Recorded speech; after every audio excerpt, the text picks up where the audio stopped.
Okay, so rigging and tuning, the process of improving, we kind of went over that already. It's basically just the speed test part, right? First thing, you get a tuning guide, and you follow it exactly, right? Or you have your own tuning guide that you've made for yourself. That's an evolution of another tuning guide or whatever it is. You have a place where everything belongs. You have your settings. You have your tune. You go out, you do the speed test. You do the science of testing it out and seeing how it works. And then you understand, how all the control lines work, what they do, and you make the adjustments you think you need to make to improve, right? And then you do it again, and then you do it again, and then you do it again, and you never stop doing it, right? So it's you do a speed test, you notice you were slowing down too much when you were hitting the chop, and maybe you're going to try loosening the outhaul. And then going again, and you notice an improvement. Or whatever it is, there's always something, and hopefully you have a good coach watching you that can make good suggestions too, but it's pretty simple. The speed test, go upwind, change your settings, speed test again.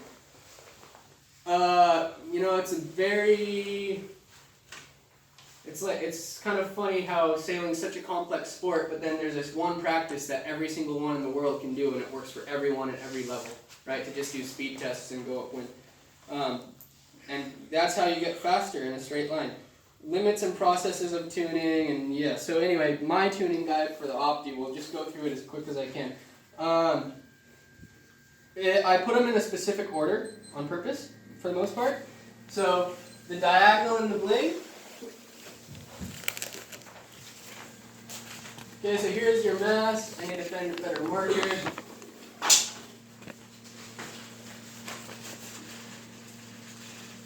Right? The diagonal is the tie that pulls the top of the sail down, right? And the bling is the tie that pulls the boom up, right? So you tighten this tie, the boom comes up. You tighten this tie, the top of the sail comes down, right? So the bling and the diagonal, they adjust the tension of the luff and the position of the luff. So you tighten the diagonal, the whole luff, the position comes lower, right? So you're lowering the bands, and you get looser. So you're lower and looser, tightening the diagonal. If you loosen the diagonal, you're tighter, your luff tension's tighter, your bands are higher up, right? The bling, you put more twists on the bling, your luff tension's looser, right? You're higher up in the bands, right? You take twists off the bling, your luff tension's tighter, you're lower in the bands, okay? So we want to start every single day. We want to get our luff tension perfect. That's the first thing you need to do to get an Opti perfect. Okay?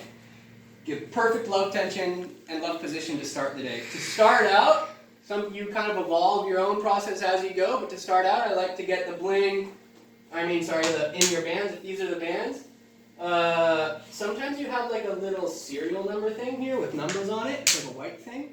I like the band on your sail just above that, just slightly above the middle. Barely above the middle, starting the day of your band, okay? Or even right in the middle. And your luff tension should be like a bungee cord, where if you take a bungee cord, it should just have the slack pulled out of it, is what I'm trying to say.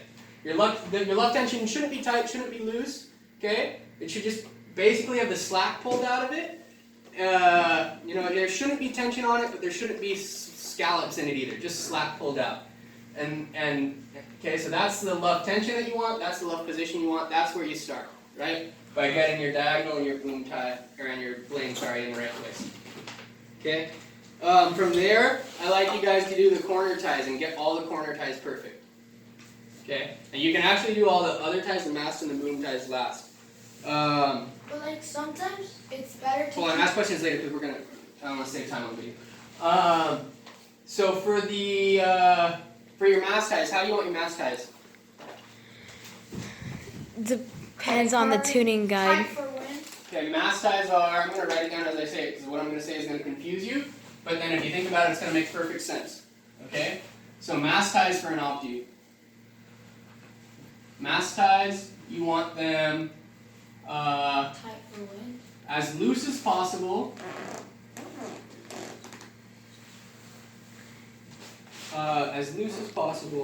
Without a gap showing between the sail and the mast. Without a gap.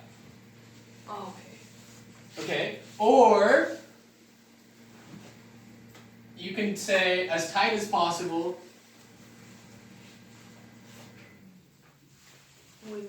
with a gap. Okay? Now, your mast ties should be somewhere between these 2 points. Okay? Probably tight as possible with a gap is better. So does that make sense? It's kind of, it just works when you think about it. It's very accurate. It's confusing at first. And then just to start, all of them exactly the same, right? And then that's just a good place to start with your own personal tuning guide, and then from there you can, sometimes people try different things to adjust the luff curve and stuff like that, but I think a lot of them don't really work. So just for simple for that. Boom ties. How do you want your boom ties? Finger. As loose as possible. A finger. Like, Well, not as loose as possible. As loose as What is it possible like inside the range. Probably like a pen. Inside the margin. Like a pen. or something? There's actually kind of a wide range that you can use for boom ties, I think. Yeah, it's only inside the I think what's most important starting out is that they're all exactly the same. Yeah. So that you have your uniform across the whole boom, right? And then so boom tie is the same. We won't go into the specifics of a measurement because I don't have a cute thing like this for it, and I think you guys kind of know what you're looking for with your boom ties. But I will say it's very, very important to be careful about making sure they're all exactly the same, right? In terms of the mast ties, be careful on the tack tie, on the most bottom tack tie, that everything's not, you can sometimes have that one a little bit looser if you think things are too choked up in the bottom of the sail, which you can see. For your boom ties, yeah, all of them exactly the same, except for the clue tie on the boom can be used, the farthest one to the end of the boom. Oh, yeah. That one can be used to manipulate the leech of your sail at the top batten a tiny, tiny bit in some circumstances. Okay, but for the most part, it should be the same as the rest.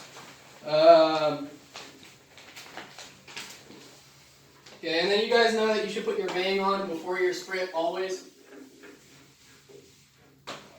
Okay, your vang comes on before your sprit because if you put your sprit on first, it pulls your entire sail up the rig, and then your vang doesn't really bring it back down properly. Whereas if you put your vang on first, you just kind of build the sail from the bottom up, and then everything tensions in the proper ratios a little bit better. Your vang should basically, you should be sailing full speed upwind. You should crank in just a tiny bit more, reach forward and pull the slack out of the vang and cleat it, right? And then as it gets windier, it's a little bit more dramatic, and that you're cranking on a little bit tighter. Sprit, how tight do you want your sprit? Well, Usually, without the wrinkles. yeah, with no only wrinkles. on the top. With no wrinkles at all is a really good answer. The fastest I've seen opties are when they're I like the J sails. Most people do because they work. They're diverse. Is when there's in like the average pressure on the upwind leg, there's no wrinkles. But if you hit a puff or you hit a wave or you could do a little rock every time you get a little extra pressure in your sail, you should be seeing like these 3 kind of wrinkles like that out of that top corner of the sail. Right? Has anyone has seen these kind of wrinkles? Yeah. Right? Just barely starting. If they're going too much, that means you need to do more sprit. Right? Which means you might also need to do more vang first, because if you're needing to do more sprit, you probably want to do more vang with it. Okay? The other thing that's interesting, we talked about the diagonal and the bling and the luff tension. Okay? So the looser your luff tension is, the more forgiving your sail is in terms of this wrinkle. Okay? Now what I mean is if your luff tension is really, really loose, you might not have to adjust your sprit between upwind and downwind. Right? Your wrinkles might be okay. Whereas if your luff tension is really, really tight, when you go downwind, you're going to have this wrinkle, right? It says my sprit's way too tight. Yeah. And then when you go upwind, it's going to change back to this wrinkle. My sprit's way too loose. Okay?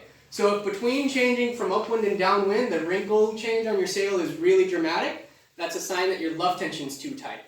Okay? It happens a lot in heavy air because people think they want the really tight luff tension, because everything's supposed to be really tight, and you do, but you don't want it. If you go too tight, you can't get enough sprit up.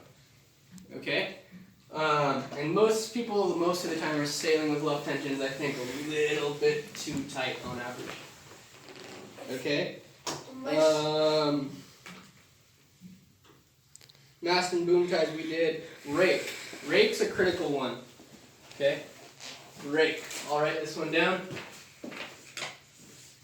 Okay. How do you set your rake? Yeah, I have one setting that works for all conditions. for all conditions. Yeah. You see your weight, and then you compare them. To the tuning guide, Pardon? and you say you weigh 76 pounds, so you should be at 110.3. Yeah. So you got the range between like 110 to 114 for a really big aggressive main sheet trimmer potentially. Most people between 110 and 112, right? Depending on your weight. And that should be marked going into the equipment optimization part. That should be marked at the base of your mass. Who has that marked at the base of their mass so that they don't? You don't need to measure it every day if it's marked down low, right? Yeah, You don't need a tape measure if it says it inside your boat. You can mark it. I've got like. Right? You sometimes maybe check it, but I don't think it can't. There's no way it can change unless your mass collar is breaking. Well, sometimes when you like your boat goes on like a trailer and it like bounces around. Well, it could move, Yeah. but the mark doesn't move. Yeah. Right? So then you put it back to the mark. Okay, anyway, your rake, okay, the rake setting for all conditions all the time, okay, maybe there's a little bit of a range between flat water and choppy water. But your rake should be set so that your boom is perfectly horizontal in the biggest puff of the beat, okay?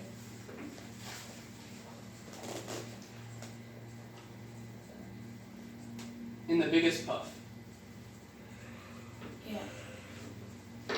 I don't know how. Now I've seen, like Ryan Satterberg and some other sailors got this mode where they were raked back and the boom was a little lower going faster, or a big guy in breeze might bend his spars more sometimes and it's a little low. But I think this is good for, this is the best guide, is that in that biggest puff of the beat, which is when your main sheet's on the most, right, which means your spars are bending the most, which means your boom's lower in the biggest puff. If you're fully trimmed, 100% trimmed, hiking out, going fast, your boom should be perfectly horizontal. Okay? So the front of your boom should be just as far off your boat as the back of your boom. Okay? But what you should be doing is playing with your rake a lot when you're practicing. Nobody plays with their rake enough. Okay? You need to adjust your rake a lot and figure out how it makes your boat feel different. Right? And it should, because you should be adjusting it when the wind goes up and down, right? The rake should be changing with the wind speed constantly. You should be changing your rake for every 5-knot change in wind speed, at least. Okay? And it's just that whatever change you need to keep that boom perfectly horizontal. Okay? Now one of the points we're going into is how you evolve your own personal tuning guide, and you might find that for whatever reason, the way you sail, you're usually better with it slightly lower or slightly higher.